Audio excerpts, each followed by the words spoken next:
નમસ્કાર વિદ્યાર્થી મિત્રો, આપનું હાર્દિક સ્વાગત કરું છું. કૌશિક ભીમાણી. આપણે આજે કેમિસ્ટ્રીની અંદર જોવાના છીએ કે ચેપ્ટર 12th ધોરણનું કે કોઓર્ડિનેશન કમ્પાઉન્ડ કે જેની અંદર આઈયુપીએસસી નોમેનક્લેચર કે વારંવાર આપણને JEE ની એક્ઝામની અંદર પૂછાતો હોય છે અને ખૂબ જ અગત્યનો ભાગ છે.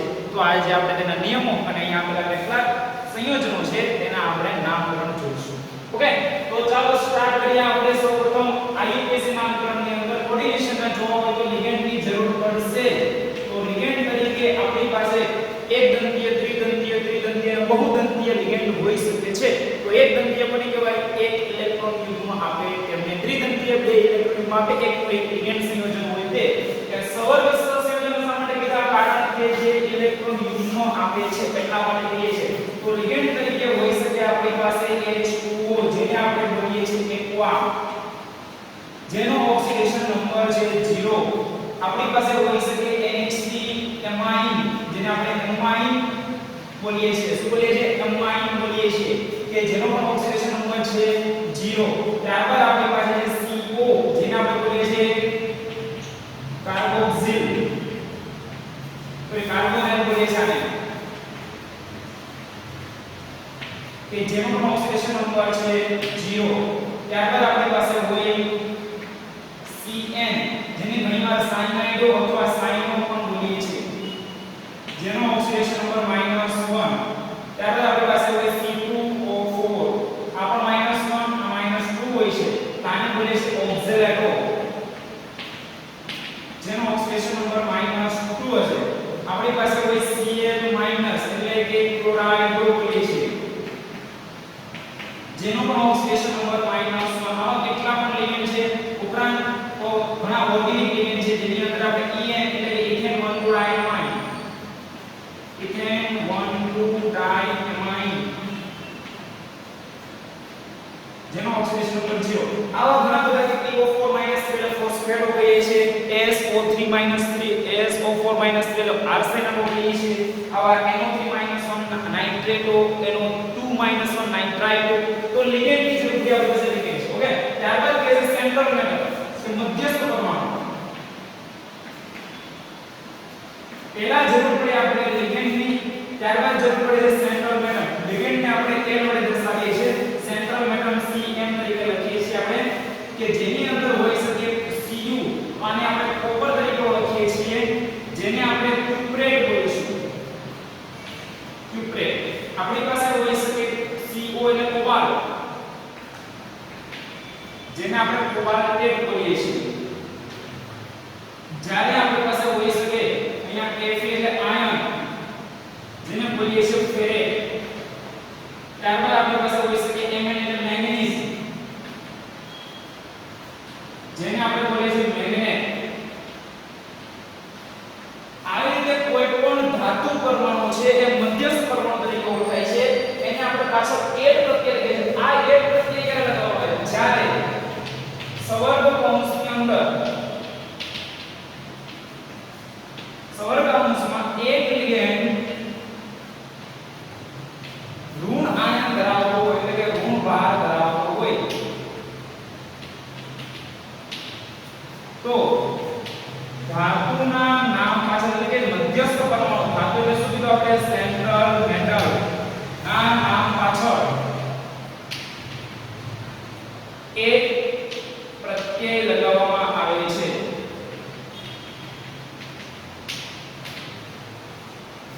ત્યારબાદ ઘણીવાર હોઈ શકે એક કરતા વધારે એક સરખા લિગેન્ડ હોય ત્યારે. તો જ્યારે 2 હોય તો તેને ડાઈ લખીએ છીએ, 3 હોય તો તેને ટ્રાઈ લખીએ છીએ, 4 હોય તો તેને ટેટ્રા બોલીએ છીએ, 5 હોય તો પેન્ટા હેક્સા આ રીતે બોલીએ છીએ. 5 હોય તો પેન્ટા અને 6 હોય તો હેક્સા. એવી રીતે જો ઓર્ગેનિક ની અંદર 2 હોય તો એને આપણે બોલીએ છીએ 20. જ્યારે 3 હોય તો એને બોલીએ છીએ 30 અને 4 હોય તો બોલીએ છીએ ટેટ્રાક્સી. 20, 30 ટેટ્રાક્સી આવી રીતે આપણે બોલીએ છીએ. આ ઇનઓર્ગેનિક ની વાત થઈ છે, આ ઓર્ગેનિક ની વાત થઈ છે. ઇનઓર્ગેનિક તરીકે આ પ્રકારના હોઈ શકે છે, ઓર્ગેનિક તરીકે આપણે EN,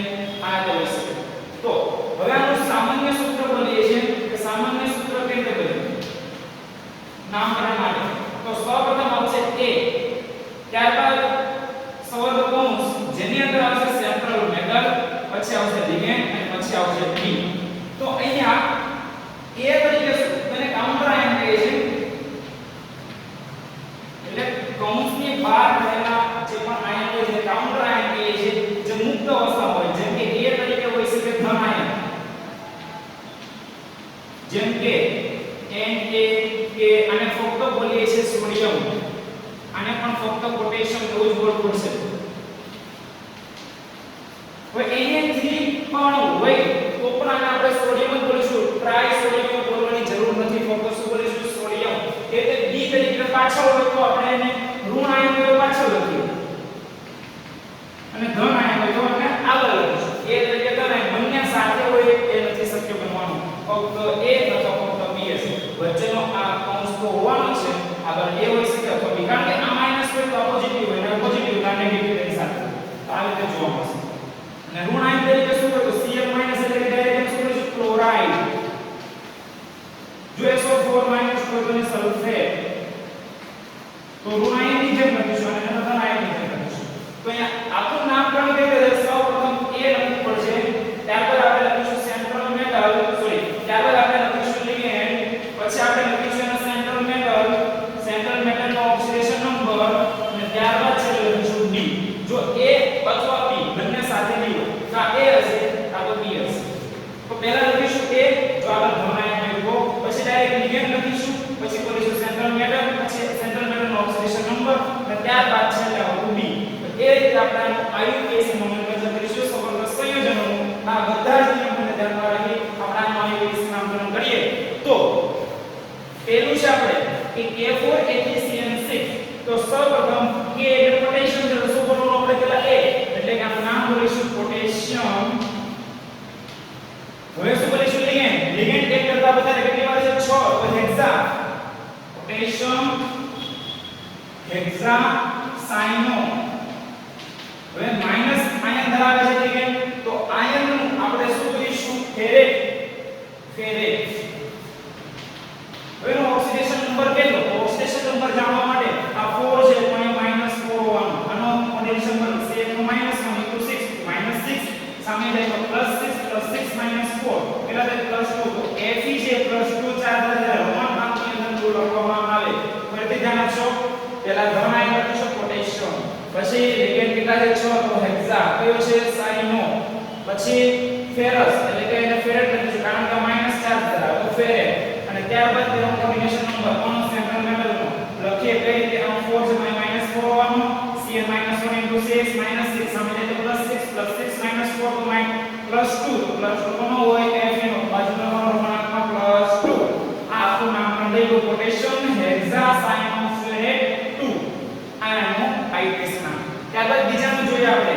અહીંયા ફક્ત એક સવર્ગ કૌંસ છે બરાબર, તો અહીંયા આપણે 4 એટલે કે ટેટ્રા, તો CO માટે શું બોલે આપણે કાર્બોનાઇલ, તો carbonyl tetra carbonyl.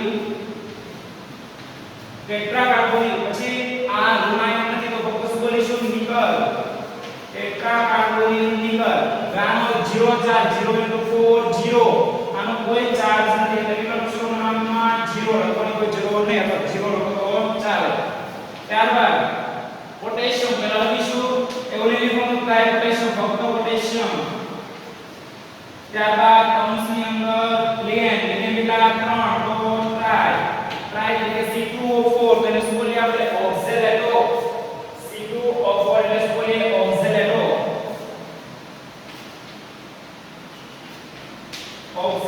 Try ઓક્ઝેલેટો. Minus ion તો ક્રોમિન ની જગ્યાએ ક્રોમેટ. કેટલો ચાર્જ ધરાવે તો 3 પોઈન્ટ એટલે તો -3, -2 * 6 -2 * 3 -6 -6 સામે તો +6 + 6 - 3 કેટલા થાય +3, એટલે કે આ ચાર્જ કેટલો છે 3. ત્યારબાદ નીચેનું આપણે આયુકેસી નામ નામ શું બોલીએ પોટેશિયમ. હવે આ OH એટલે શું બોલીએ એને હાઇડ્રોક્સિલ, બરાબર. તો આને હાઇડ્રોક્સિલ સંયોજન પાછળ બોલ લગાવો તો હાઇડ્રોક્સો. કેટલા 4 ટેટ્રા હાઇડ્રોક્સો.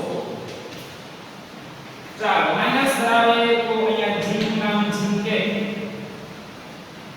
પાછળ એક લગાવવાનું. આનો ચાર્જ છે 3 તો -1 +1 તો -1 -3 આનો -1 * 1 * 4 કેટલા થશે -4 સામે +4 +4 -3 +1 ઓક્સિડેશન +1. તો આ રીતે આપણે નામકરણ આપ્યું છે. તો વિદ્યાર્થી મિત્રો તમે આના નામકરણ તમારી જાતે કે તમે હોમવર્ક ની અંદર કરી શકો છો, પોતાની જાતે બનાવી શકો છો અને